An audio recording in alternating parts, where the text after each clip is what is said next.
Dieu qui vit en nous, alors de quoi avez-vous peur? Ne vous inquiétez de rien, réjouissez-vous car tout va bien. Bonjour et bienvenue sur le plateau de Midi d'Afrique. Alors en ce mardi, on sera avec notre consultant de tous les mardis, le pasteur Licré. Il sera là pour nous enseigner la parole à travers cette rubrique qui vous permet de rectifier vos différents comportements ici en tant qu'enfant de Dieu. Et aujourd'hui, il viendra encore nous enseigner afin de fortifier notre âme davantage avec un thème aussi très évocateur. Et pour finir, on sera avec les invités de la DCM pour leur permettre d'annoncer leurs différents événements. Je vous laisse en très bonne compagnie de ce clip. À tout de suite avec notre consultant de ce jour.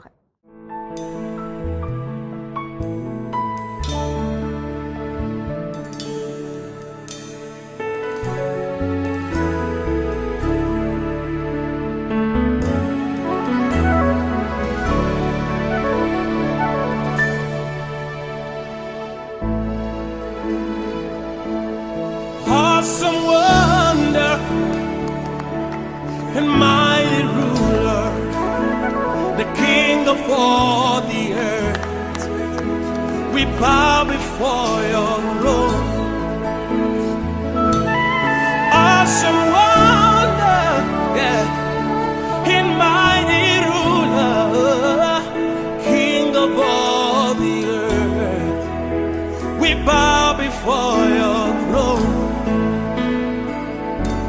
And we bow down and worship Yahweh.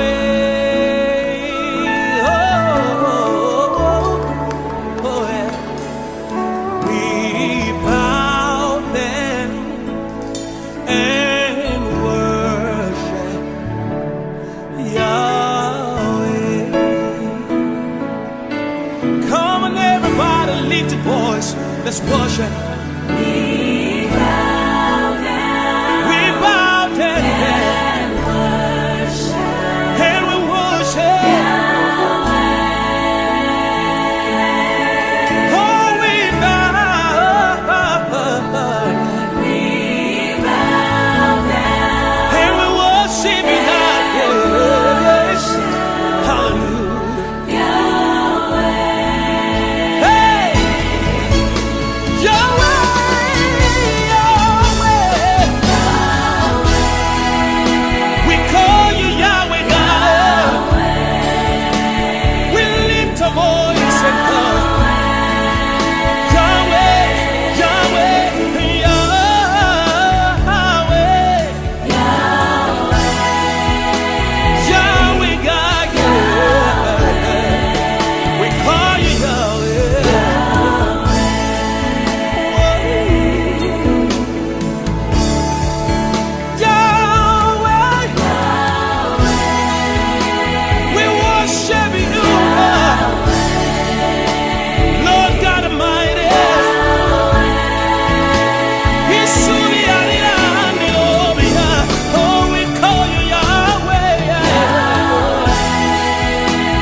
De retour sur le plateau de Midi d'Afrique, nous sommes avec notre consultant et notre thème du jour dans Rectificatif aujourd'hui, c'est les chrétiens ne doivent pas se donner à la paresse. Alors de quoi est-il question exactement? Tout de suite avec notre consultant de ce jour, le pasteur Licré. Bonjour papa. Bonjour Bénédicte. Comment ça va? Ça va très bien. D'accord. Alors, les chrétiens ne doivent pas s'adonner à la paresse. Hein. Pourquoi ce thème aujourd'hui? Oui, ce thème il est important. Je voulais dire donc, bonjour à tous les téléspectateurs. Il faut dire que beaucoup de chrétiens n'aiment pas travailler. Ils n'aiment pas travailler. Bon, c'est une affaire de frères en Christ et de sœurs en Christ. Et ils veulent s'en contenter. Bon, dans le milieu chrétien, il y a quand même des doyens, il y a des gens qui sont nantis, il y a des gens qui ont les moyens. Donc, les chrétiens pensent que le fait d'être chrétien, ça suffit pour avoir la faveur des autres. Et eux-mêmes, ils n'ont pas besoin de travailler pour avoir ce qu'il leur faut. Et travailler de leurs 10 doigts. Ils travaillent de leurs 10 doigts, bien sûr. Ils travaillent de leurs 10 doigts. Travailler à tous les niveaux, que ce soit à la maison, que ce soit au service, que ce soit même l'œuvre de Dieu. Les chrétiens doivent faire quelque chose. C'est très important. Et pour pouvoir s'assumer eux-mêmes, ils ont besoin de travailler. Pourquoi ils doivent travailler? D'abord, le travail même fait partie du plan originel de Dieu pour l'humanité. Donc, à l'origine, dans Genèse chapitre 2, verset 15, il est écrit « L'Éternel Dieu prit l'homme et le plaça dans le jardin d'Éden pour le cultiver et pour le garder. » Ça, c'était au début. Il a pris l'homme et il l'a mis dans le jardin d'Éden pour le cultiver et pour le garder. Donc, Dieu n'a pas créé l'homme pour qu'il soit oisif. Il n'a pas créé l'homme pour qu'il soit paresseux. Il n'a pas créé l'homme pour qu'il soit nonchalant. Il n'a pas créé l'homme pour qu'il soit là sans rien faire. Est-ce que tu comprends? Donc, il a pris l'homme et il l'a mis dans le jardin pour qu'il puisse travailler. Mais aujourd'hui, la question qu'on se pose, pourquoi les chrétiens n'aiment pas travailler? Et ça, c'est un grand problème. Alors, nous allons essayer de parcourir un peu la Bible, parce que c'est de cela qu'il s'agit. Et quand nous définissons un peu quelques mots, nous allons voir que, d'abord, la paresse même, c'est la tendance à éviter toute activité. C'est-à-dire, il évite toute activité, il ne veut faire aucun effort et il ne veut pas travailler. Quelqu'un qui n'aime pas travailler, mais qui veut plutôt les plaisirs, s'amuser un peu, se balader, voilà, se promener, jouer aux dames, les dames, et puis bon, comment on appelle ça encore, les dés là, comment on appelle ça? Voilà, ce genre de choses là. Ils aiment s'amuser. Et puis tu vas les voir, voilà, le ludo. Et la plupart du temps, tu vas les voir PMU, ils vont jouer ces choses là, et surtout, tu vois, ils sont chrétiens, ils sont vieux, mais ils ne prennent pas conscience que même quand ils sont à la retraite, ils ont besoin de faire quelque chose. Le chrétien doit travailler, parce que le chrétien c'est un modèle. Le chrétien, dans un quartier, ou bien dans un environnement, ou bien même dans un entourage, le chrétien est la lumière. Et tout ce qu'il fait est contrôlé. Tout ce qu'il fait est suivi. Vous savez, quand le chrétien pose un mauvais acte, les gens sont prêts à dire, il n'a pas dit qu'il est chrétien. Vous voyez? Donc, d'abord, c'est nous qui devons travailler. Et quand les gens voient que les chrétiens travaillent, alors eux-mêmes, ils vont aussi s'adonner au travail. Mais si nous-mêmes, nous disons que le travail, que ça ne vaut pas la peine de travailler, j'ai mon père qui travaille, j'ai ma mère, j'ai mon frère, ma soeur qui est là, qui font du travail, donc moi je m'en fous. Et il est au salon, les bras croisés, à la maison, il ne veut rien faire. Il suffit simplement qu'on lui dise, mais il y a quelque chose à faire, s'il doit laver les assiettes, lave les assiettes, il va commencer à chanter. Haïssez-moi sur la terre, haïssez-moi sur la terre. Tu vois? Ce n'est rien, ma patrie est dans les cieux. J'irai là-bas. Non, sur la terre, pendant que nous sommes encore ici, nous devons travailler pour gagner notre pain. C'est pourquoi Paul a dit aux Thessaloniciens, dans 2 Thessaloniciens chapitre 3, verset 10, il a dit que celui qui ne veut pas travailler, qu'il ne mange pas non plus.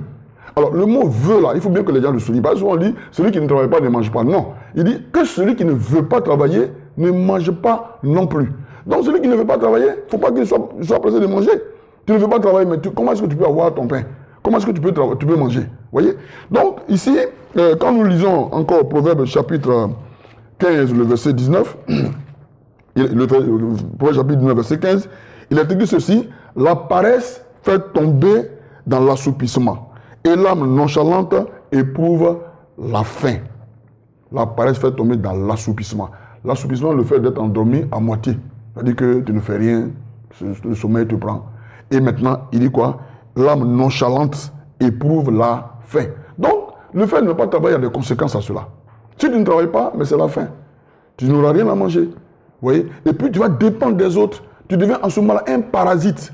Parce que tu ne travailles pas, tu vas dépendre des autres. C'est-à-dire que tu vas passer tout ton temps à demander. Tu vas passer tout ton temps à parcourir les bureaux. Et tu vas programmer peut-être 5 000 francs par personne.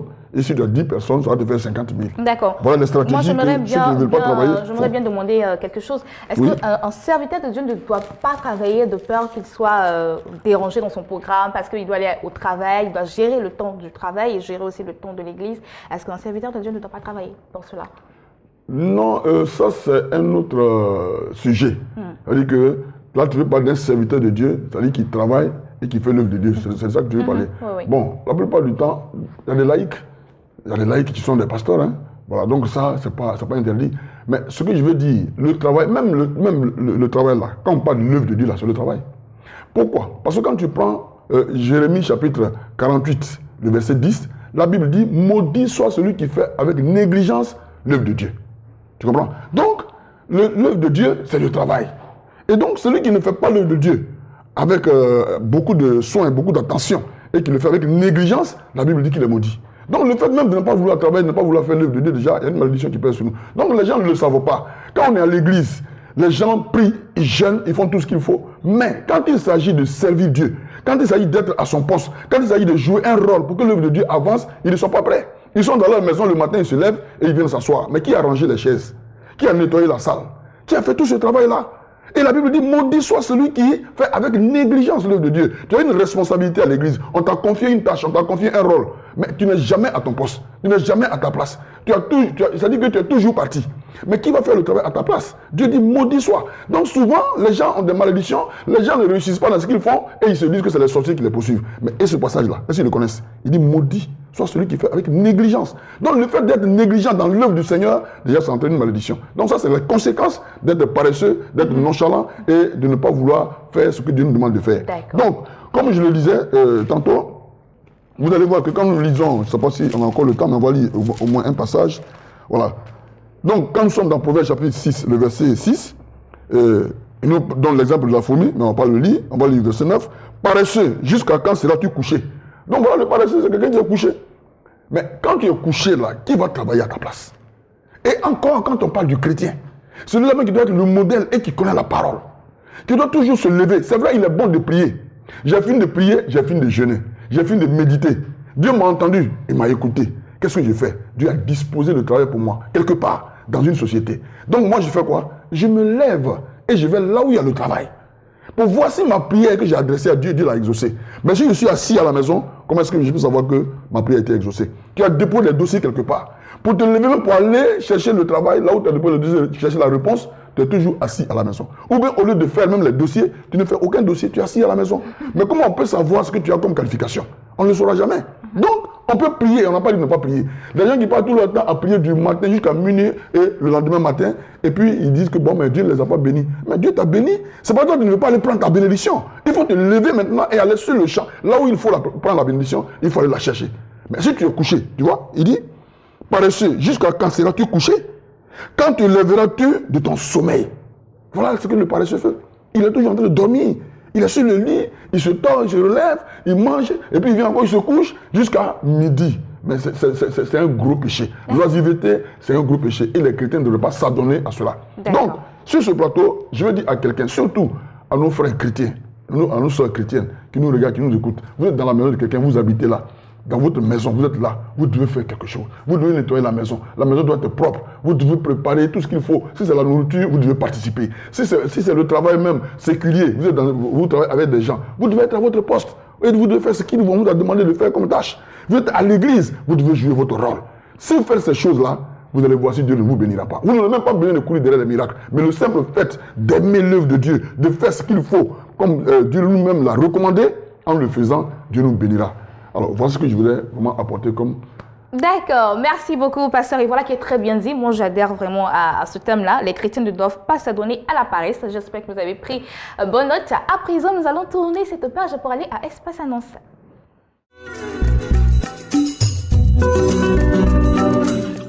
Espace Annonce à présent, nous sommes avec l'apôtre Paul Liao du ministère prophétique de délivrance et d'évangélisation. Il est là pour nous annoncer Silo. Bonjour apôtre.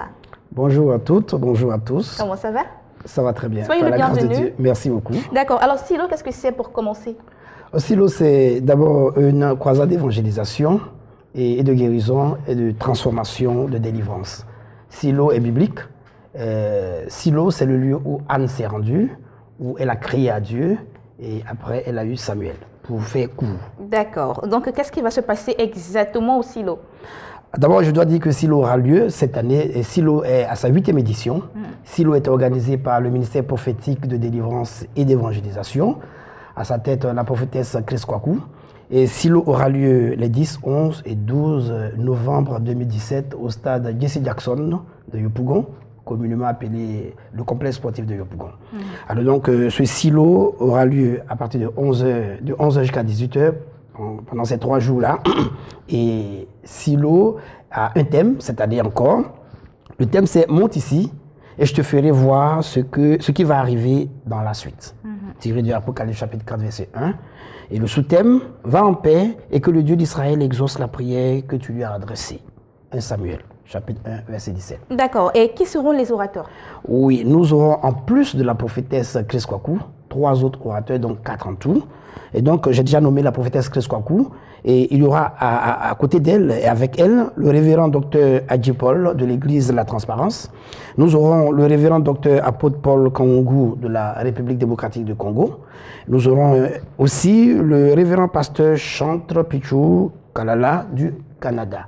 Et donc, ces 3 orateurs seront avec la servante de Dieu pour, je vais dire, parler au peuple de Dieu, pour amener le peuple de Dieu à rentrer dans sa destinée. D'accord. Les contacts pour vous avoir? Pour nous avoir, il faut appeler le 07 16 61 16 ou le 05 04 82 82. D'accord. Et voilà qui est bien dit. Si vous le permettez, je lance un appel. D'accord. Je voudrais demander à toute la population ivoirienne ainsi que à la population d'Abidjan à converger ces 3 jours, les 10 et les 11 novembre 2017 à Yopougon, précisément au stade Jesse Jackson, parce que c'est le moment où Dieu, je dis, attend chacun de nous et pour entendre nos cris, de la même façon il a entendu les supplications de Anne, toute prière que nous allons lui adresser ce jour, toute prière sera entendue très certainement. Amen. Et nous aurons la résolution. Merci apôtre Yao, Paul Yao, qui était là au nom du ministère prophétique de délivrance et d'évangélisation, qui était là pour nous parler du silo qui aura lieu du 10 au 12 novembre prochain. Les contacts pour avoir de plus d'informations, les 07 16 61 16 et le 05 04 82 82. Nous sommes avec Maman Benabra de la CEP Messi, avec elle nous parlons d'une conférence annuelle. Bonjour Maman. Bonjour ma bien-aimée. Comment ça va? Ça va bien par la grâce de Dieu. D'accord. Alors la conférence annuelle, là, ça va se passer quand exactement? Cette conférence va se passer du 23 au 25 novembre 2017. D'accord. À Yopougon, au siège des églises baptistes œuvre et mission, de 8h30 à 18h30. D'accord. Et cela va consister à faire quoi exactement? Cela va consister à lancer un appel, à inviter surtout toutes les églises, parce que c'est une conférence des églises. Donc toutes les églises sont invitées, que ce soit à Abidjan, que ce soit à l'intérieur du pays. Nous invitons toutes les églises et les pasteurs et les fidèles, de sorte à être enseignés, à être éclairés quant aux thèmes qui seront développés par notre patriarche, le révérend Dien Yahi Robert. D'accord. Donc cela va se passer à Yopougon, c'est cela. C'est une conférence des églises œuvre mission, c'est cela. Non. C'est pas une conférence des églises œuvre mission. La conférence, la CEP Messi, c'est une organisation évangélique qui a pour président le docteur Dien Yahi Robert. Voilà.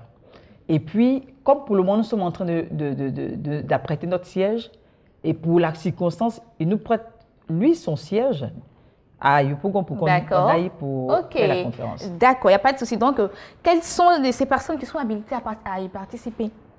Comme on l'a dit tantôt, ce sont les pasteurs, parce que c'est une conférence des églises, les pasteurs qui doivent venir pour être bien enseignés, pour être surtout éclairés par rapport à tous ces sous-thèmes et au thème principal qui est le plan de Dieu dans l'histoire de l'humanité, à être bien éclairés, de sorte qu'une fois retournés dans nos églises, on puisse aussi le transmettre à nos fidèles. D'accord. Et comment fait-on pour y participer, justement? Nos contacts. D'accord. 08 58 33 95 43 60 58 69. D'accord. Merci Maman Benabra de la CEP Messi qui était là pour parler de cette conférence annuelle qui aura lieu du 23 au 25 novembre prochain au siège des églises œuvre et mission à Yopougon.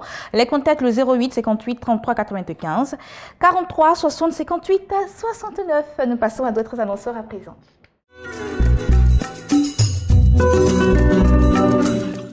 Nous sommes avec d'autres invités sur notre plateau. Il s'agit du prophète Béni, du révérend Christ Israël et le prophète Yaya Jonas. Et bien, tous trois sont là au nom du ministère d'évangélisation et de délivrance. Et bien, pour annoncer un événement très heureux.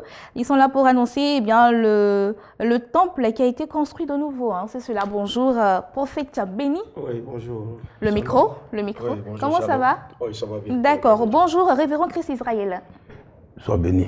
Amen. Soyez le bienvenu sur notre plateau. Amen. Et bonjour, Prophète Eya Jonas. Bonjour. D'accord. Alors, vous êtes là pour votre temple. Justement, comme je l'ai dit la fois passée, nous sommes là pour dire merci à Dieu. Vous savez, quand tu marches avec le Seigneur, que Dieu t'a fait du bien, pour t'arrêter à un moment donné pour lui dire merci. Dieu nous a fait grâce. L'année passée, on a vu le temple. Et cette année, ça va faire le 12 de ce mois, ça va faire 1 an. Alors nous voulons dire merci à Dieu. Mais ce temps est précédé par un séminaire qui commence du 6 au 12 pour s'achever le dimanche 12. Donc nous sommes là pour inviter tous ceux qui sont nos fils, nos parents, nos frères, pour venir participer à l'événement. D'accord, donc c'est du 6 au 12 novembre prochain. On va dire concrètement, ça va se faire sur une semaine. Hein, Voilà, à peu près, sur une ça semaine. va se faire sur une semaine, chaque soir de 18h à 21h30. D'accord. Et qui seront les orateurs? Pour la circonstance, nous avons invité vraiment des calibres 12, des sommités qui ne sont plus à présenter sur le plan national et international. Nous avons le prophète, le révérend apôtre Christ Israël, et nous avons le prophète Eya Jonas qui nous vient de loin, de la Centrafrique, qui est un homme qui fait vraiment beaucoup de pays, qui vraiment que Dieu a fait grâce dans le domaine de la délivrance, en tous les domaines.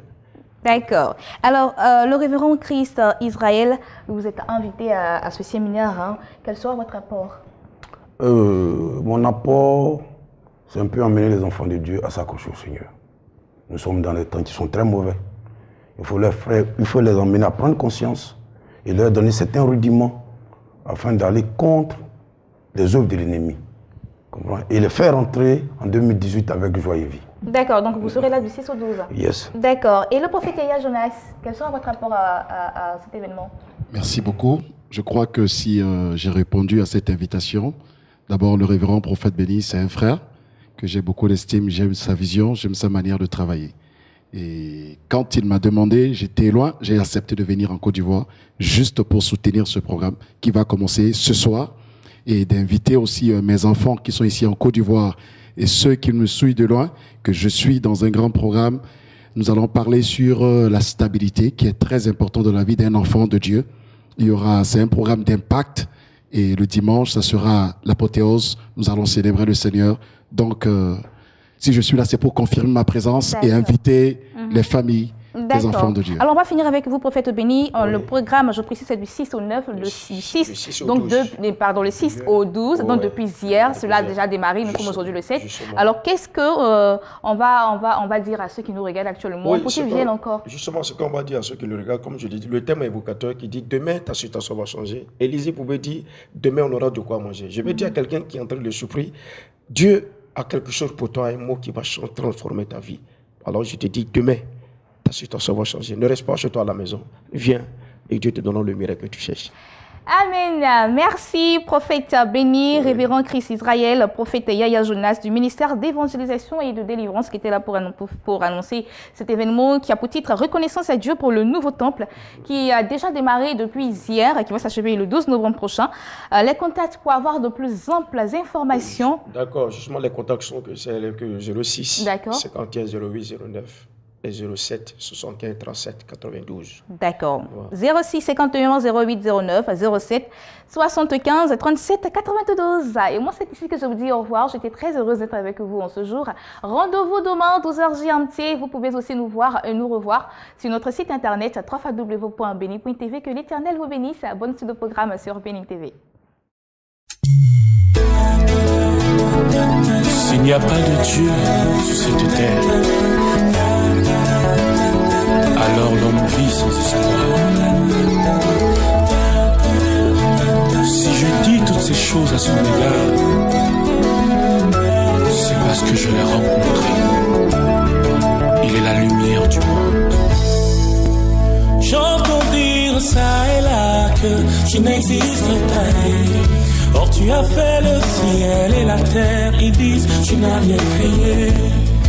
Certains croient en ces fausses invisibles et disent que tu n'existes pas. Et ils se moquent et nous prennent pour des fous. Ils disent tu n'as rien créé.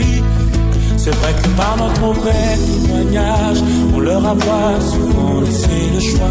Éternel, pardonne-nous. Seigneur, descends et que les mauvaises langues se taisent. Rabbi, descends et tu tu es le remède de ce monde. Seigneur, descends et que les mauvaises langues se taisent. Rabbi, descends et viens nous fortifier. Même quand les clercs témoignent de ta colère, ils disent que tu n'existes pas. Ils amassent des richesses et dominent le monde. Ils disent tu n'as rien créé. Quand bien même tu fais des miracles, ils disent que tu n'existes pas. Et pourtant tous t'en veulent chasser les démons. Ils disent tu n'as rien créé. Ta parole m'envoie à la croix, tu as tout accompli. Éternel, j'ai foi en toi. Ta parole m'envoie à la croix, tu as tout accompli. Éternel, j'ai foi en toi. Seigneur, descends et que les mauvaises langues se taisent. Jésus, descends et tu es le remède de ce monde. Seigneur, descends et que les mauvaises langues se taisent.